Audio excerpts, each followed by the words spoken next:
ಉತ್ತರ ಪ್ರದೇಶದ ಡಾನ್ ಮುಖ್ತಾರ್ ಅನ್ಸಾರಿ ಇತ್ತೀಚೆಗೆ ಜೈಲಿನಲ್ಲೇ ಸತ್ತ. ಜೋರವಾದ ಪ್ರತಿವಾದಗಳಾದವು. ವಿಷ ಹಾಕಲಾಗಿತ್ತು ಅಂತ, ನ್ಯಾಚುರಲ್ ಡೆತ್ ಅಲ್ಲ ಇದು ಅಂತ. ಈತನ ಮಗ ದೆಹಲಿಯ ಏಮ್ಸ್ನಲ್ಲಿ ನನ್ನ ತಂದೆಯ ಪೋಸ್ಟ್ಮಾರ್ಟಮ್ ನಡೀಲಿ ಅಂತ ಏನೇನೋ ಆಯಿತು. ಫೈನಲಿ ಹಾರ್ಟ್ ಅಟ್ಯಾಕ್ ಅಂತಲೇ ಪೋಸ್ಟ್ಮಾರ್ಟಮ್ ರಿಪೋರ್ಟ್ ಬಂದಿದೆ. ಈಗ ಪೊಲಿಟಿಕ್ಸ್ ನಡೀತಾ ಇರೋದು ಯಾರು ಇವರ ಮನೆಗೆ ಹೋಗಿ ಮನೆಯವರಿಗೆ ಸಾಂತ್ವನ ಹೇಳ್ತಾರೆ ಅಂತ. ಮನೆಯವರಿಗೆ ಸಾಂತ್ವನ ಯಾರು ಹೇಳ್ತಾರೆ? ಇಂಟ್ರೆಸ್ಟಿಂಗ್ಲಿ ಉತ್ತರ ಪ್ರದೇಶದ ಮಾಜಿ ಮುಖ್ಯಮಂತ್ರಿ ಅಖಿಲೇಶ್ ಯಾದವ್ ಹೋಗಿ ಮನೆಯವರಿಗೆ ಸಮಾಧಾನ ಹೇಳಿ ಸರಿಯಾದ ತನಿಖೆ ನಡೀಬೇಕು, ಸಾವು ಹೆಂಗಾಯಿತು ಅನ್ನುವ ಸರಿಯಾದ ತನಿಖೆ ನಡೀಬೇಕು ಅಂತ ಹೇಳಿದ್ರು. ಇವರಿಗಿಂತ ಮುಂಚೆ ಓವೈಸಿ ಸಾಹೇಬರು ಹೋಗಿದ್ರು. ಓವೈಸಿ ಸಾಹೇಬರು ಹೋದಾಗ ಕೇಳ್ತಾರೆ, ಅಖಿಲೇಶ್ ಯಾದವ್ ಯಾಕೆ ಬಂದಿಲ್ಲ ಮನೆಯವರಿಗಿನ್ನು ಸಮಾಧಾನ ಮಾಡೋದಕ್ಕೆ ಅಂತ. ಇದನ್ನೆಲ್ಲ ನೋಡಿ ಬಿ ಜೆ ಪಿಯವರು ಹೇಳೋದು, ಉತ್ತರ ಪ್ರದೇಶದ ಮಾಜಿ ಮುಖ್ಯಮಂತ್ರಿ ಕಲ್ಯಾಣ್ ಸಿಂಗ್ 2021ರಲ್ಲಿ ತೀರ್ಕೊಂಡಾಗ ಅವ್ರ ಮನೆಗೆ ಬಂದು ಸಮಾಧಾನ ಹೇಳಬೇಕು ಅಂತ ಅಖಿಲೇಶ್ ಯಾದವ್ಗೆ ಅನ್ನಿಸ್ಲಿಲ್ಲ. ಈಗ ಮುಖ್ತಾರ್ ಅನ್ಸಾರಿ ಮನೆಗೆ ಬರ್ತಾ ಇದ್ದೀರಾ ನೀವು ಅಂತ.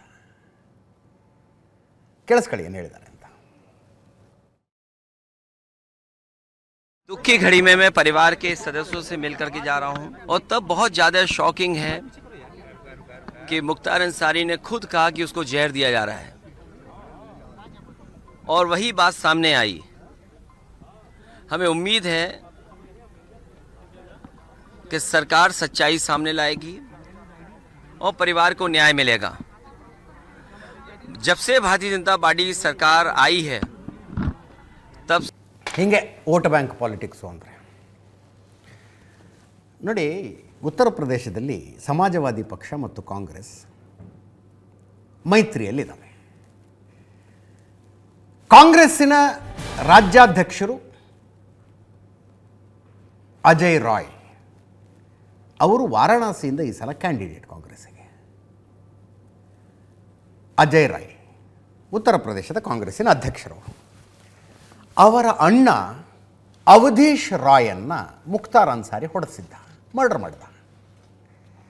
ಆ ಕೇಸಿನ ವಿಚಾರಣೆ ನಡೆದು ಆರೋಪ ಸಾಬೀತಾಗಿ ಇವನಿಗೆ ಶಿಕ್ಷೆಯಾಗಿತ್ತು, ಜೀವಾವಧಿ ಶಿಕ್ಷೆಯಾಗಿತ್ತು, ಜೈಲಿನಲ್ಲಿದ್ದ. ಅರೆ, ತಮ್ಮ ಮೈತ್ರಿ ಪಕ್ಷದ ರಾಜ್ಯಾಧ್ಯಕ್ಷನ ಸ್ವಂತ ಅಣ್ಣನ ಕೊಲೆ ಮಾಡಿಸಿದವನ ಮನೆಗೆ ಸಾಂತ್ವನ ಹೇಳೋದಕ್ಕೆ ಹೋಗ್ತಾರಲ್ಲ ಇವರು. ಸಾಂತ್ವನ ಹೇಳೋದಕ್ಕೆ ಅದು ಬಿಡಿ, ಕೃಷ್ಣಾನಂದ ಅನ್ನುವಂಥ BJP ಶಾಸಕರನ್ನು ಬರೀ ತನ್ನ ತಮ್ಮನ್ನು ಸೋಲಿಸಿದ ಎಲೆಕ್ಷನ್ನಲ್ಲಿ ಅನ್ನೋ ಕಾರಣಕ್ಕೆ AK-47ನಿಂದ 400 ರೌಂಡ್ ಫೈರ್ ಮಾಡಿ ಕೊಂದಿದ್ರು. 400 ರೌಂಡ್ಸ್. ಪೋಸ್ಟ್ಮಾರ್ಟಮ್ ಮಾಡಿದ್ರೆ 67 ಗುಂಡು ಬಾಡಿಲಿ ಸಿಕ್ಕಿದ್ವು. ಅದು ಬಿಡಿ, BJP ಶಾಸಕನನ್ನು ಕೊಂದವನ ಮನೆಗೆ ಹೋದ್ರಿ ಏನು ತಪ್ಪು ಅಂತ. ನಿಮ್ಮದೇ ಮೈತ್ರಿ ಪಕ್ಷದ ರಾಜ್ಯಾಧ್ಯಕ್ಷರ ಸ್ವಂತ ಅಣ್ಣನ ಕೊಂದಿದ್ದ ಅವನು 1991 ಆಗಸ್ಟ್ 3 ವಾರಾಣಸಿಯಲ್ಲಿ. ಯಾಕೆ? ಹವಾ ಮೇಂಟೈನ್ ಮಾಡಬೇಕು ಅಂತ. ಈಗ ರಾಜ್ಯಾಧ್ಯಕ್ಷ ಅಜಯ್ ರಾಯ್ ಹೇಳ್ತಾರೆ, ಆಗಿದ್ದಾಗೋಯ್ತು ಬಿಡಿ ಅಂತ. ಅಣ್ಣನ ಕೊಲೆ ಆದಾಗ ಅಣ್ಣ ತಮ್ಮ ಇಬ್ಬರು ಬಿಜೆಪಿಲಿದ್ರು. ಆವಾಗ ಸಂಕಟ ಆಗ್ತಿತ್ತು, ಮುಖ್ತಾರ್ ಅನ್ಸಾರಿ ನಮ್ಮ ಅಣ್ಣನ ಕೊಂದುಬಿಟ್ಟ ಅಂತ. ಕಾಂಗ್ರೆಸ್ಸಿಗೆ ಹೋದ್ಮೇಲೆ ಆಗಿದ್ದಾಗೋಯ್ತು. ಮೇಲೊಬ್ಬ ದೇವರಿದ್ದಾನೆ ನೋಡ್ಕೊಳ್ಳೋನು, ನ್ಯಾಯಾಲಯದಲ್ಲಿ ಶಿಕ್ಷೆ ಆಗಿದೆಯಲ್ವಾ, ನಾನು ಯಾಕೆ ಈಗ ಮುಖ್ತಾರ್ ಅನ್ಸಾರಿ ಅವರ ವಿರುದ್ಧ ಮಾತಾಡಲಿ ಅಂತ ಅಜಯ್ ರಾಯ್ ಹೇಳೋದು. ಅವರ ಮೈತ್ರಿಕೂಟದ ಪ್ರಮುಖ ಪಕ್ಷದ ನೇತಾರ ಮನೆಗೆ ಹೋಗಿ ಸಾಂತ್ವನ ಹೇಳಬರೋದು. ವಿಚಿತ್ರ ಇದೆ ಇದು. ಉತ್ತರ ಪ್ರದೇಶದಲ್ಲಿ ಈ ಬೈಫರ್ಕೇಷನ್ ಇದೆಯಲ್ಲ, ಸೆಕ್ಷನ್ 144 ಹಾಕಿದ್ರು ಮುಖ್ತಾರ್ ಅನ್ಸಾರಿ ಸತ್ತಾಗ. ಲಕ್ಷ ಜನ ಸೇರಿದ್ರು ಅಂತ್ಯ ಸಂಸ್ಕಾರಕ್ಕೆ. ಯಾವುದೋ ಹುತಾತ್ಮನ ಅಂತ್ಯ ಸಂಸ್ಕಾರ ಏನೋ ಅನ್ನೋ ಹಾಗೆ, ಸ್ವಾತಂತ್ರ್ಯ ಹೋರಾಟಗಾರನ ಅಂತ್ಯ ಸಂಸ್ಕಾರ ಏನೋ ಅನ್ನೋ ಹಾಗೆ, ದೇಶ ರಕ್ಷಣೆಗಾಗಿ ಬಲಿದಾನ ಮಾಡಿದವನ ಅಂತ್ಯ ಸಂಸ್ಕಾರ ಏನೋ ಅನ್ನೋ ಹಾಗೆ ಈ ಕ್ರಿಮಿನಲ್ನ ಅಂತ್ಯ ಸಂಸ್ಕಾರಕ್ಕೆ ಜನ ಸೇರಿದರು.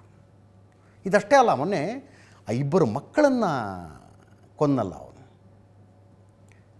ಕೊಂದಾಗ ಒಬ್ಬ ಪೊಲೀಸರು ಎನ್ಕೌಂಟರ್ ಮಾಡ್ರು ಅವನ ಅಂತ್ಯ ಸಂಸ್ಕಾರಕ್ಕೆ 30-40 ಸಾವಿರ ಜನ. ಐ ಡೋಂಟ್ ಅಂಡರ್ಸ್ಟ್ಯಾಂಡ್ ದಿಸ್ ಅಪ್ಪ.